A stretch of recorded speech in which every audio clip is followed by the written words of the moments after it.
सबसे पहले तो मेरी बहनें बहुत सारी बैठी हैं, आप सबका इस सभा में बहुत बहुत स्वागत। काफी समय से बैठी हैं, मैंने सुना 11:30 बजे आई थी। हाँ, 11 बजे। गर्मी भी बहुत है और वहां पे काफी नौजवान लड़कियां भी। अब बोर हो रही हो?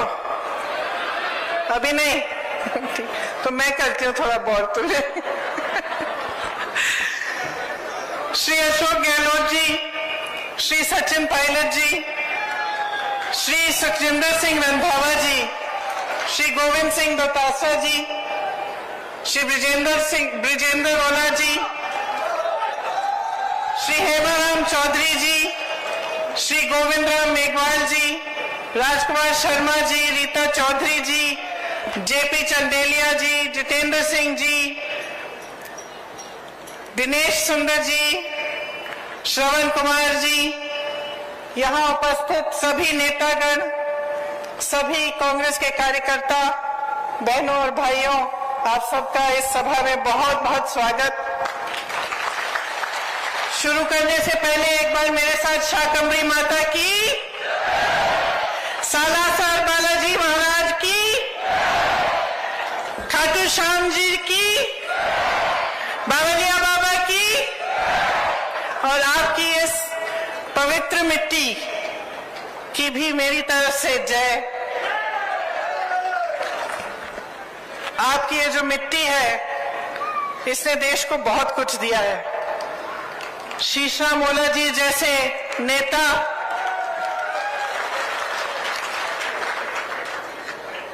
अनगिनत शहीद सैनिक, आपने इसी धरती से स्वतंत्रता की अलग जगाई। 1857 से लेकर आज तक आपकी धरती के वीर इस देश के लिए शहीद होने के लिए तैयार हैं। यहाँ की माताओं को मेरा प्रणाम। सबसे ज्यादा रिटायर्ड सैनिक झुंझुनू में ही है और सबसे ज्यादा सैनिक जो सरहद पे आज भी तैनात हैं, वह भी झुंझुनू से हैं।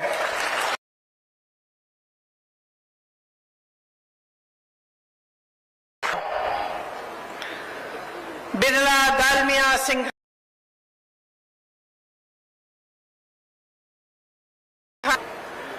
यहाँ पर जो शिक्षा का केंद्र बना, जहां जो पूरे विश्व में प्रसिद्ध है, ये भी, इसका भी निर्माण आप ही ने किया। भारत की जो गंगा जमुनी संस्कृति है, यहाँ झुंझुनू में इसका मिसाल भी है। यहाँ चंचल नाथ जी के टीले पर कव्वाली भी सुनाई देती है और कमरुद्दीन जी की दरगाह पर भजन भी। ये राजस्थान प्रदेश वीरों का प्रदेश है।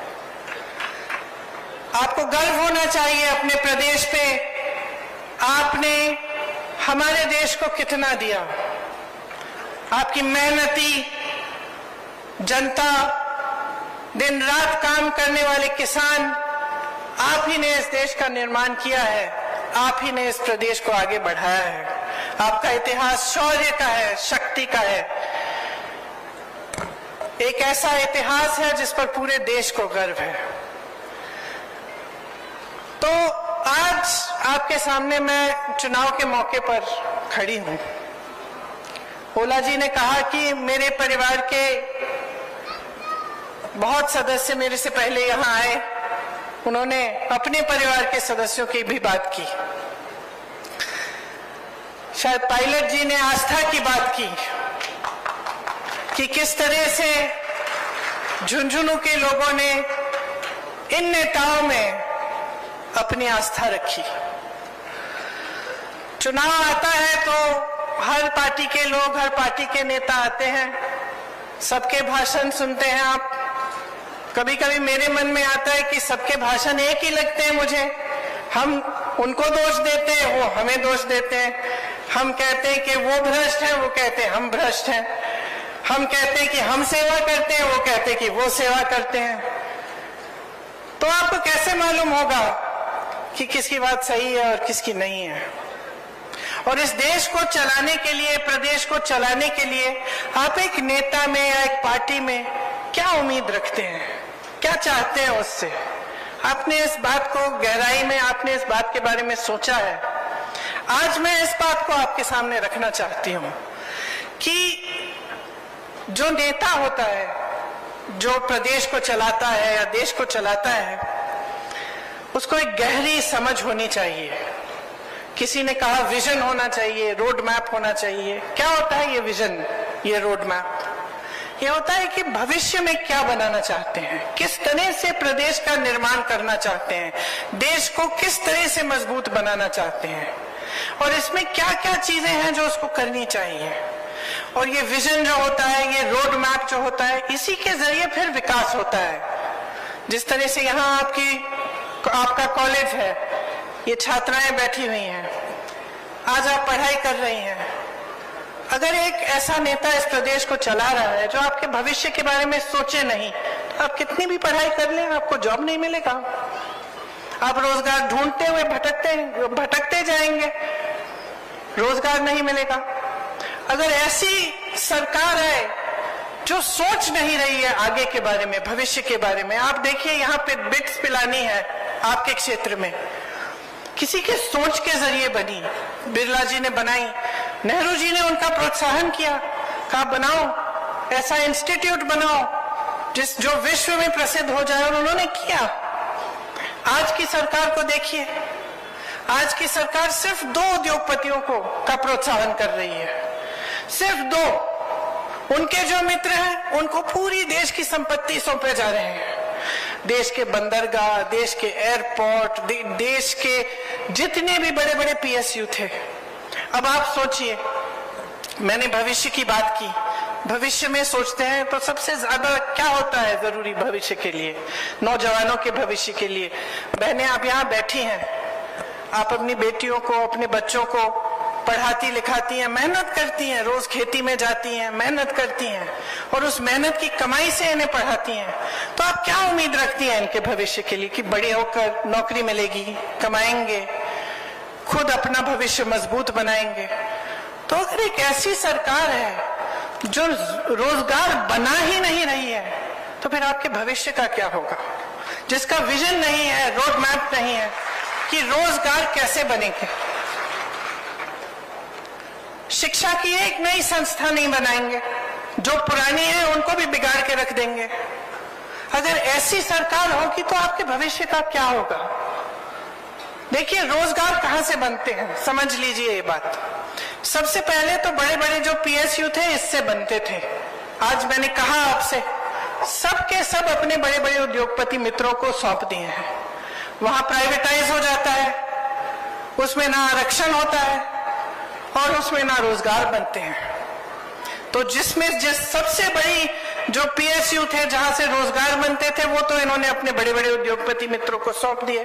और ये भी नहीं कहा कि चलो जितने अच्छे उद्योगपति हैं, मैंने इतने नाम लिए आपके सामने जो सब आप ही के क्षेत्र के थे, इन सबका प्रोत्साहन सरकारों ने किया था एक जमाने में, सबको मदद की थी कि आप बड़े बनेंगे तो आप रोजगार दिलवाएंगे, आपकी कंपनियां बड़ी होंगी तो मजबूती होगी देश में। आज सिर्फ 2 उद्योगपति और उनके ऐसी कंपनियां हैं, ऐसे कारोबार हैं जिससे रोजगार नहीं बनते। तो एक तो रोजगार का जरिया यहाँ खत्म हो गया। दूसरा, रोजगार का सबसे बड़ा जरिया क्या होता था, माध्यम क्या होता था? खेती किसानी। और आपने सबकी बातें सुनी, आप खुद जानते हैं कि जब किसान का आंदोलन हुआ, किस लिए हुआ इतना बड़ा आंदोलन, कितने किसान शहीद हुए, क्यों उतरे वो सड़क पे? क्योंकि ऐसे काले कानून ला रहे थे जो कि ये पूरी खेती किसानी भी अपने बड़े बड़े उद्योगपति मित्रों को सौंपने जा रहे थे। आपको अपनी जमीनों पर हक, अपनी खेती पर हक, वो सब बिगाड़ने जा रहे थे। और झुके, जरूर झुके, लेकिन ये भी समझ लीजिए बहनों और भाइयों, कब झुके? चुनाव से पहले झुके। जब चुनाव आ रहा था, किसानों को शहीद होने दिया, उससे पहले उनकी कोई सुनवाई नहीं की, सड़क पे बैठे हुए थे, खाना नहीं था, पानी नहीं थी, सर्दी थी, मुझे याद है उस समय किसी ने बात तक नहीं की उनसे। बात तब होनी शुरू हुई जब चुनाव सामने आ रहा था। तब तक हमने खुद आंदोलन किया। लखीमपुर खीरी में किसानों को अपनी जीप के नीचे कुचलने वाले मंत्री के बेटे को उन्होंने बचाया और वो मंत्री उनके साथ मंच पर बैठता था। कुछ नहीं किया, तब किया जब तुम चुनाव आने लगे। तो आप सोचिए, किसानों ने आंदोलन किया, क्यों किया? जैसे मैंने कहा, क्योंकि एक ऐसी नीति आ रही थी जो उनको कुचलने वाली नीति थी। इसी तरह से हर वर्ग को देखिए, आप महिलाओं की बात कर रहे हैं, सब कर रहे हैं आजकल, क्योंकि आजकल नेता भी समझ गए कि महिलाओं का वोट बहुत कीमती है, इसीलिए आप सब महिलाओं की बात कर रहे हैं। लेकिन महिला आरक्षण की बात सबसे पहले किसने की? सालों पहले कांग्रेस पार्टी ने की। महिलाओं को आरक्षण किसने दिए?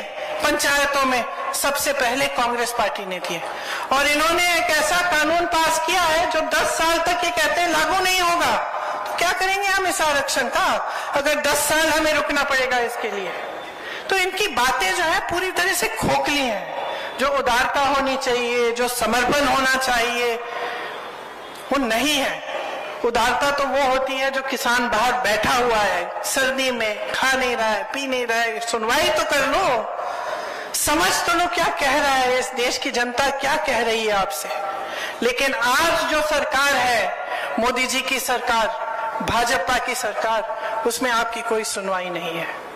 ये सरकार सिर्फ बड़े बड़े उद्योगपतियों के लिए चल रही है, और वो भी गिने चुने जो इनके मित्र हैं, जिनको पूरी देश की संपत्ति सौंपकर इनकी सत्ता मजबूत रहे।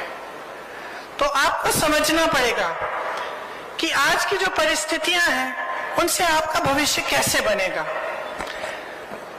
ओपीएस की आपने बात की। अब जो कर्मचारी है 20-20 साल काम करता है, उसकी क्या उम्मीद होती है? और सरकारी नौकरी, मुझे याद है बचपन में भी जब मैं छोटी थी तो मुझे याद है कि बहुत लोग आते थे कि सरकारी नौकरी किसी तरह से इंदिरा जी से कह दीजिए, पिताजी से कह दीजिए, किसी तरह से हमारी लग जाए तो हमारा जीवन बन जाएगा। किस लिए कहते थे ये बात? क्योंकि नौकरी करने के बाद 20-20 साल नौकरी करने के बाद पेंशन तो ठीक ढंग का मिलता था, उसकी सुरक्षा होती थी। आज जितनी भी ये पुलिसकर्मी है, जितने यहाँ तैनात है, क्या किसी को पुराना पेंशन नहीं मिल सकता? जब आप मांग उठाते हैं तो आपको कहा जाता है कि पैसे नहीं है इसके लिए। तो अगर इसके लिए पैसे नहीं है तो बताइए, इतने बड़े बड़े उद्योगपतियों के कर्ज माफ करने के पैसे कहां से आए? जो हजारों करोड़ रुपए इनके माफ होते हैं, वो पैसे कहां से आए? जो मोदी जी 2 हवाई जहाज अपने लिए विदेश में जाने के लिए खरीदते हैं, एक 8,000 करोड़ का, दूसरा 8,000 करोड़ का, 16,000 करोड़ के 2 हवाई जहाज सिर्फ अपने लिए खरीदते हैं, उसके लिए पैसे हैं। 20,000 करोड़ रुपए के आपके पास है खर्चने के लिए नए संसद को बनाने के लिए, जबकि पुराना संसद ठीक तरह से चल रहा है। उसका सुंदरीकरण करने के लिए आप 20,000 करोड़ रुपए खर्च करने के लिए तैयार हैं, लेकिन किसान की मांग, किसान का कर्ज माफ नहीं करेंगे। ओपीएस के लिए आपके पास पैसे नहीं है। तो आज की सच्चाई ये है, असलियत ये है, आपने देश को अनगिनत शहीद दिए। इस सरकार ने क्या किया? आपके लिए अग्निवीर ले आए। जब मैं किसानों के लिए लखीमपुर खीरी में आंदोलन कर रही थी, उस समय जब इन्होंने किसानों को कुचला था जीप के नीचे, तो हम उनके परिवार से मिलने के लिए जाना चाह रहे थे, हमें रोक दिया गया। तो हमने, रात का समय था, हम निकल गए अपनी गाड़ी से, हम चले गए कि हम किसी न किसी तरह हम पहुंचेंगे परिवारों के पास। पुलिस ने सब जगह वो नाकाबंदी की हुई थी, हमें ढूंढ रहे थे, हम ऐसे ही निकल गए गाड़ी में पीछे छुप के। 4 बजे रात को हम एकदम एक दूर एक गांव में थे, कुछ नहीं था वहां, बिजली नहीं थी, कुछ नहीं था, और हम इंतजार कर रहे थे कि हमारे कुछ साथी जाके देखें कि पुलिस कार खड़ी है। हम दूसरी तरफ से निकले तो मैंने देखा कि कम से कम 30-40 बच्चे 3:30 बजे सुबह सड़क पे आ गए। तो मैंने अपने साथियों से पूछा ये क्या हो रहा है? अरे दौड़ लगाने आए हैं। मैंने कहा दौड़ किस लिए अभी इस समय? कहते नहीं, ये दौड़ लगाने आए हैं क्योंकि सेना में भर्ती होना चाहते हैं। तो मैंने खुद अपनी आंखों से देखा है कि यूपी के गांव-गांव में, हरियाणा के गांव-गांव में, राजस्थान के गांव-गांव में ये एक उम्मीद है नौजवानों में कि हम सेना में भर्ती होंगे, हमारा जीवन बनेगा, हमें अच्छी नौकरी मिलेगी और हम देश के लिए शहीद हो सकते हैं। और ये आशा, ये उम्मीद अपने दिल में रखते हैं कि हम देश की रक्षा करेंगे, हम देश की सुरक्षा करेंगे। बदले में क्या मिला? 4 साल की स्कीम कि आप सुबह ऐसी दौड़ लगा रहे हो, ट्रेनिंग कर रहे हो, हर तरह की मुश्किलों का सामना करके आप सेना में भर्ती होने की कोशिश करेंगे और सेना में भर्ती होने के बाद 4 साल बाद आप घर वापस आ जाएंगे और आपको वो भी बेनिफिट्स नहीं मिलेंगी जो बाकी सेना में मिलती है। तो आजकल जब मुझे नौजवान मिलते हैं, मुझे कहते थे हम तो इस बार तो हम भरेंगे ही नहीं एप्लीकेशन, हम भर्ती ही नहीं होना चाहते, क्या फायदा है दीदी? तो जहां जहां आप देखो ये सरकार आपको दबाने की कोशिश करती है और आपके भविष्य को नकारती है, सिर्फ अपनी सत्ता, अपना भविष्य देखना चाहती है। आज बेरोजगारी इस देश में 45 सालों में सबसे ज्यादा बढ़ गई है। जैसे मैंने कहा, जहां जहां से रोजगार बनना था वो तो खत्म कर दिया आपने। जो छोटे कारोबार थे, छोटे बिजनेस, छोटी दुकानें, यहां से भी रोजगार बनते थे, क्या किया? नोटबंदी लाए, जीएसटी थोप दी। अब हर चीज पे जीएसटी, सब कुछ महंगा हो गया, दुकानदार अपनी कमाई नहीं कर पा रहा। तो जहां जहां से रोजगार बनने थे वो सारा खत्म कर डाला। ऊपर से महंगाई इतनी बढ़ा दी कि प्रदेश की सरकारें आपके लिए महंगाई राहत कैंप लगा रही हैं। आपके लिए प्रदेश की अशोक गहलोत जी की सरकार महंगाई राहत शिविर लगा रही है, क्योंकि महंगाई भाजपा की जो देश में जो सरकार है केंद्र में, उन्होंने इतनी बढ़ा दी है। मेरी बहनें बैठी हैं, आपको मालूम है जब कुछ पकाना पड़ता है या कोई त्योहार होता है, अभी दशहरा था, अब दिवाली आएगी, तो मन में क्या बात है कि किस तरह से मैं करूंगी। आप कुछ खरीदना चाहते हैं घर के लिए, धनतेरस आएगा, धनतेरस पे खरीदना चाहती हैं, तो आपके दिल में हमेशा ये बात होती होगी कि कैसे करूंगी, कमाई तो कम हो रही है, महंगाई इतनी बढ़ रही है, बच्चों को पढ़ाना है, उनको स्कूल भेजना है, उनकी फीस भरनी है, उनकी किताबें खरीदनी है, उनके कपड़े जूते खरीदने हैं, कोई बीमार पड़ जाता है उसका इलाज कराना है। यहाँ तो प्रदेश सरकार ने आपको इतनी मदद दी है, महंगाई राहत शिविर लगाए हैं, इलाज के लिए 25 लाख का बीमा है, 25 लाख का इलाज मुफ्त। जब मैं दूसरे प्रदेशों में जाती हूँ और ये बात कहती हूँ तो चौंक जाते हैं। वहां तो अगर कोई बीमार पड़ता है तो दिल में इतना टेंशन हो जाता है, इतनी घबराहट हो जाती है कि किस तरह से हम इसका इलाज भी कराएंगे। तो ये परिस्थितियां हैं आज की। तो इन सबको आप अच्छी तरह से जब समझेंगे और आप जागरूक बनेंगे कि किस तरह की सरकार आप चाहते हैं, किस तरह के नेता चुनना चाहते हैं। क्या आप ऐसे नेता चाहते हैं जो सिर्फ अपना ही भविष्य देखते रहे, अपनी सत्ता में रहने का काम करते रहे और आपके बारे में सोचे ही नहीं? चुनाव आए तो धर्म की बातें शुरू। तो आपका काम है कि नहीं है, आपका दायित्व है, आपका धर्म होना चाहिए और आपका कर्तव्य है कि आप नेता को जवाबदेह बनाओ। और असलियत यह है बहनों और भाइयों कि जो धर्म की राजनीति चलाते हैं उनकी जवाबदेही खत्म हो गई है। वो समझ गए हैं कि चुनाव के समय धर्म की बात कर लो, जाति की बात कर लो, सबके जज्बात उससे जुड़े हुए हैं, सबको डरा लो, सबको कह दो कि हम धर्म की सुरक्षा नहीं करेंगे तो ऐसा हो जाएगा, वैसे हो जाएगा और वोट मिल जाएंगे। ये समझ गए हैं कि काम करने की जरूरत नहीं है, सिर्फ धर्म का नाम लीजिए, जाति का नाम लीजिए, चुनाव के समय वोट बटोरते जाइए। लेकिन इस सिलसिले को बंद करना ये आपका कर्तव्य है। जब तक आप जागरूक नहीं बनेंगे, जब तक आप ये तय नहीं करेंगे कि जो नेता है वो काम की बात करे, वो काम करके दिखाए और उसी काम के अनुभव पर आपका वोट लगेगा, तब तक ये राजनीति चलती रहेगी। और देखिए, मैं कुछ दिनों पहले सिकराई गई थी, वहां पे मैंने एक बात की इतना भड़क गए भाजपा वाले कि मुझ पे केस भी डाल दिया उन्होंने। और मैंने बात सुनिए क्या कही थी। मैंने ये कहा था कि मैंने टीवी पे देखा, पता नहीं सच है कि नहीं, क्योंकि टीवी पे ऐसी बातें भी होती है जो सच नहीं है आजकल, लेकिन मैंने टीवी पे देखा कि श्री देवनारायण जी के मंदिर में मोदी जी गए और उन्होंने एक बक्सा होता है ना मंदिर का, उसमें लिफाफा डाल दिया।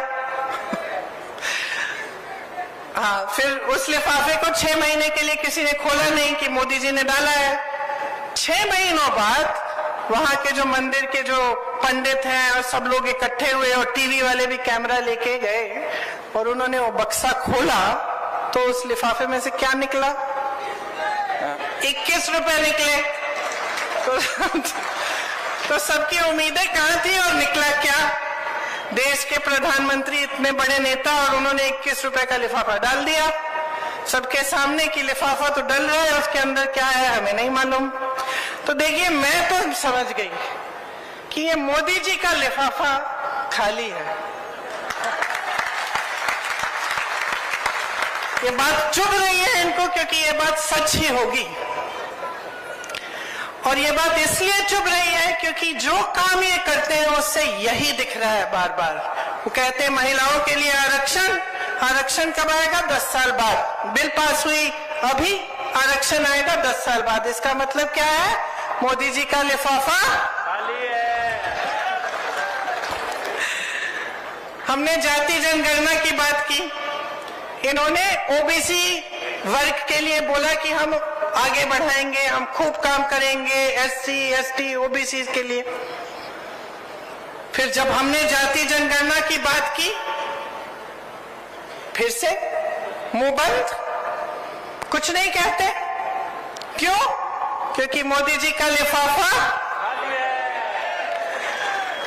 ईआरपीसी का वादा किया, 10 साल निकल गए, बनाया उन्होंने? नहीं बनाया ना। क्यों? क्योंकि मोदी जी का लिफाफा। देखिए, इनके सिर्फ खाली घोषणाएं हैं, खोखली घोषणाएं हैं, खाली लिफाफे हैं। जो भी घोषणा करते हैं उसको जमीन पे उतारते नहीं हैं। आज कांग्रेस की सारी सरकारें जितनी भी गारंटी दी हैं, जितनी घोषणाएं की हैं, आज जमीन पर उतार रही हैं। छत्तीसगढ़ को देखिए, राजस्थान को देखिए, हिमाचल प्रदेश को देखिए, कर्नाटका को देखिए, और मेरी बातों पे मत जाइए। ये नौजवान बच्चे बैठे हैं, मेरी बातों पे मत जाओ, इंटरनेट पे जाओ, देखो कि कौन से प्रदेशों में कौन सी गारंटी लागू हो रही है कि नहीं, और आपको खुद दिखेगा। आपका अपना अनुभव है, आप महंगाई शिविर कैंप में गए होंगे, आपको यहाँ की प्रदेश की सरकार ने जितनी भी सुविधाएं दी हैं, आपको उसका अपना अनुभव होगा। तो आप मन बना लीजिए इस बार। कांग्रेस की बहुत सारी परियोजनाएं हैं, इधर बड़ी लंबी लिस्ट है, स्वास्थ्य, भोजन, शिक्षा, सब चीज। पूरे देश में राजस्थान आज स्वास्थ्य का अधिकार देने वाला पहला राज्य है। स्वास्थ्य बीमा मैंने आपसे कहा 25 लाख रुपए तक है। ग्रामीण क्षेत्रों के लिए 1000 इंदिरा रसोई चल रही है, जिसमें 8 रुपए में आपको भरपेट भोजन मिल रहा है। कहीं नहीं हो रहा है ये किसी प्रदेश में। Indira Gandhi gas cylinder subsidy योजना के तहत 500 रुपए का आपको गैस सिलेंडर मिलता है। इन्होंने 1200 तक इसका दाम कर दिया था, बढ़ा दिया था। अब चुनाव आ रहा है, उसको घटाने जा रहे हैं, वो भी अपने प्रदेशों में। तो आपको देखना चाहिए कि क्या हो रहा है आपके साथ। धोखा हो रहा है, खोखली बातें हो रही हैं। हमारी सरकार ने यहाँ 1 करोड़ से ऊपर उपभोक्ताओं का बिजली बिल शून्य बनाया है। आपको बिजली बिल शून्य की मिलती है। यहाँ आज मिनिमम इनकम गारंटी एक्ट लागू है। मिनिमम इनकम गारंटी का मतलब है कि जो भी नौकरी करता है, काम करता है, उसको इससे कम पैसे नहीं मिलने चाहिए, इसकी गारंटी है। 5 लाख गिग वर्कर्स को कानूनी सुरक्षा दी है। जैसे जो यहाँ से गांव से बड़े बड़े शहरों में जाते हैं काम करने के लिए, कोई उनकी सुरक्षा नहीं देखता, कोई ये नहीं देखता कि वो नौकरी कर रहा है, उसको कितने पैसे मिल रहे हैं। तो इसलिए उनके लिए खास ये योजना बनाई गई। 12वीं तक शिक्षा निःशुल्क हो गई है आपके प्रदेश में। 309 नए कॉलेज बने हैं, 9 नई सरकारी यूनिवर्सिटियां खोली हैं, 2500 महात्मा गांधी राजकीय स्कूल खोले हैं। हर जिले में अस्पताल और नर्सिंग होम है। सरकारी नौकरियों में ठेका प्रथा खत्म कर दिया गया है। 21 लाख किसानों को 14,000 करोड़ का कर्ज माफ किया है। हमने ये नहीं कहा कि पैसे नहीं है इसके लिए।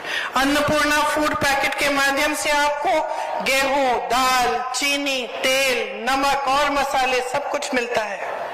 केंद्र की कुनीतियों को कांग्रेस ने यहां पर आपके प्रदेश में रोकने की कोशिश की है, आपको मदद करने की कोशिश की है। आप इनकी वजह से जूझ रहे हैं और हम आपको मदद करने के लिए, आपकी सहायता करने के लिए सब कुछ करने की कोशिश कर रहे हैं। हमारा कांग्रेस का जो लिफाफा है वो आपके लिए राहत और सहायता और सुरक्षा की पूंजी से भरा हुआ है। तो मैं तो कहती हूं इनका लाभ उठाइए, अपने भविष्य को मजबूत बनाइए। आपके सामने सब कुछ है। देखिए, मेरी दादी इंदिरा जी कहती थी कि सबसे ज्यादा विवेक पब्लिक में ही है। और जब कोई शक हो कि समझ में नहीं आ रहा है कि क्या करना है, कैसे करना है, पब्लिक के पास जाओ। जनता बताएगी तुम्हें कि तुम्हें क्या करना है और कैसे करना है। तो इस देश की सबसे बड़ी मजबूती जनता ही है। अफसोस इस बात की है कि आप इस बात को समझ नहीं रहे हो। जब आपका ध्यान कहीं और आकर्षित हो रहा है, कहीं और भटकाया जा रहा है, आप भटक रहे हो। आप अपना ध्यान अर्जुन की आंख की तरह सटीक रखो। और कहां होना चाहिए ये ध्यान? अपने ऊपर, अपने बच्चों के भविष्य के ऊपर, अपनी खेती पे, अपने रोजगार पे। आपके लिए क्या हो रहा है, आपके लिए सरकार क्या कर रही है, किस तरह से ये सरकार आपको मजबूत बनाएगी, किस तरह से ये सरकार आपके बच्चों के भविष्य को बनाएगी, इस पर आपका ध्यान होना चाहिए और इससे हटना नहीं चाहिए। तो मैं एक ही चीज मांगने आई हूं, वोट मांगने नहीं आई हूं, मैं आपकी जागरूकता मांगने आई हूं। मैं ये मांगने आई हूं कि अब चुनाव का समय है, समझ लो ध्यान भटकाने वाला कौन है और काम करने वाला कौन है। आज जो भाजपा की परिस्थिति है आपके प्रदेश में, अपने लोगों को समेट नहीं पा रहे हैं, खुद एक नहीं हो पा रहे हैं। वो तो ये देख रहे कि उनके कौन से वरिष्ठ नेताओं को मार्गदर्शक मंडल में डालें, खुद देख रहे हैं ना। तो आपसे वोट किस आधार पर मांग रहे हैं? मोदी जी तो आकर कहते हैं कि मुझे वोट दो। भाई, मोदी जी थोड़ी बनने जा रहे हैं आपके मुख्यमंत्री, वो तो प्रधानमंत्री है। तो बात समझिए, बिखरी हुई पार्टी जो आपके भविष्य को ध्यान में नहीं रख रही है, आपके पेंशन काट रही है, आपको रोजगार नहीं दे रही है, महंगाई बढ़ा रही है, और दूसरी तरफ एक पार्टी जिसके सारे नेता आपके लिए समर्पित हैं। नौजवान नेता सचिन पायलट, बुजुर्ग नेता जिनका अपार अनुभव है, जो दिन रात आपके लिए एक करते हैं, जिन्होंने देखा कि केंद्र की वजह से आप तड़प रहे हैं और एकदम आपके लिए ऐसी स्कीमें लाए जिससे आपकी सहायता हो सकती है। तो आपके सामने एक चुनौती है, आप अपने भविष्य को चुनोगे या फिर ऐसी राजनीति को चुनोगे जो आपको भटकाया जाए और बार बार धर्म की बात, जाति की बात कर करके आपको इसी खाई में रहने देगी। वही सत्ता में रहेंगे, वही फूलेंगे फलेंगे। उनके बच्चे तो कोई यहाँ पे स्कूल में नहीं जा रहे हैं, सब बाहर जाते हैं विदेश में, बड़ी बड़ी गाड़ियां हैं उनकी, बड़े बड़े महल हैं, वो तो फूल रहे हैं, फल रहे हैं। तो आपका ध्यान कौन रखेगा? तो मैं सिर्फ इतना कहने आई हूं कि आप जागरूक बनो, सबको समझो अच्छी तरह से। वो अनुभव जिसमें इंदिरा जी की आस्था थी, वो विवेक जिसमें हम सब की आस्था है, उस विवेक को जगाओ और उसी विवेक के आधार पर, उसी अनुभव के आधार पर अपना वोट डालो। एक ऐसी सरकार चुनो जो आपके लिए काम करती रहे। और जब आप ध्यान से सोचेंगे और जब आप देखेंगे कि अलग अलग प्रदेशों में क्या हो रहा है और आप देखेंगे कि भाजपा की नीतियां क्या है और कांग्रेस की नीतियां क्या है, तो मैं दावे के साथ कह सकती हूं आप सिर्फ अपना वोट कांग्रेस को दो, क्योंकि यही कांग्रेस पार्टी है जिसने आपके बच्चों की शहादत की आदर की है। मैं एक शहीद की बेटी हूं, एक शहीद की पोती हूं। मैं जानती हूं कि इसका मतलब क्या है, और मैं जानती हूं कि जितने भी परिवार हैं यहां झुंझुनू में जिन्होंने अपना बेटा या अपनी बेटी इस देश को दिए, जिनके बच्चे शहीद हुए हैं, मैं जानती हूं कि आप पे क्या गुजरता होगा। इसीलिए मैं कहती हूं कि एक ऐसी सरकार चुनो जो आपका आदर करे। जितनी श्रद्धा आपको नेताओं में है, आप नेताओं में रखते हैं, उतनी ही श्रद्धा नेता को आप में रखनी चाहिए। और अगर नेता भटक रहा है तो आपको सिखाना पड़ेगा। ये आपकी एक बहुत बड़ी जिम्मेदारी है। इसको पूरी तरह से 25 तारीख को निभाइए। मेरी बातों को याद रखिए, भूलिए नहीं। बोर तो नहीं किया? अच्छा, बोर नहीं हुआ तो जोर से मेरे साथ बोलो एक बार,